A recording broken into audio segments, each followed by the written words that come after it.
కుర్చీ తాత నమస్తే. నమస్తే. ఎట్లున్నావు? I'm fine. మరి ఎట్లనే అందరు నువ్వు చచ్చిపోయినావు అంటుండ్రు, మరి నువ్వేమో ప్రపంచానికి నేను సమాధానం చెప్తున్నా కదా, బతికే ఉన్నా అని. బతికుండగానే చంపేసిరు నీకు. నన్ను బతుకున్నాకనే చంపేసిండు.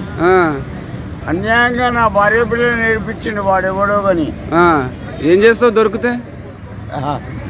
కూర్చొని మడత పెట్టిద్దా. మరి రాజాసాబ్ సినిమా వచ్చింది కదా, ప్రభాస్ ఫ్యాన్ని. ఎట్లుంది మరి సినిమా? ఇంకా నేను చూడలేదు, కానీ 100 days పక్క నడుస్తుంది. 100 రోజులు 100 రోజులు పక్క నడుస్తుంది. ప్రభాస్ ట్రైలర్ చూసినావా? చూడలేదండి. ట్రైలర్ కూడా చూడలే.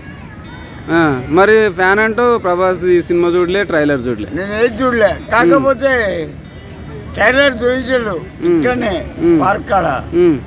కానీ హైలైట్ ఏం నచ్చింది ట్రైలర్లా? అతని స్టెప్, అతని డైలాగు. ప్రభాస్ గారు ఇదిగా తీస్తారు. ఎందుకు ప్రభాస్ అంటే ఇష్టం నీకు? కృష్ణరాజు సినిమా చూసినావా, కటకర రుద్రయ్య?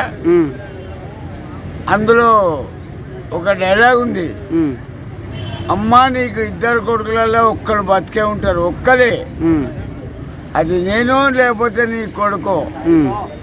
That's it, over. ఇంకా నెక్స్ట్ ఏం సినిమా ఇష్టం నీకు ప్రభాస్ది? గుడంబ అబ్దుడు, ఈశ్వర్.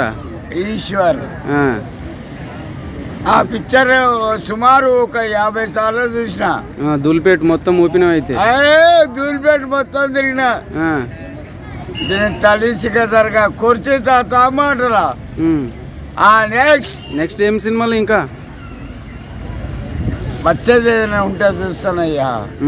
అవును, నేను థియేటర్ గాడి పోతేనే నా మీద ఇరగబడతారు.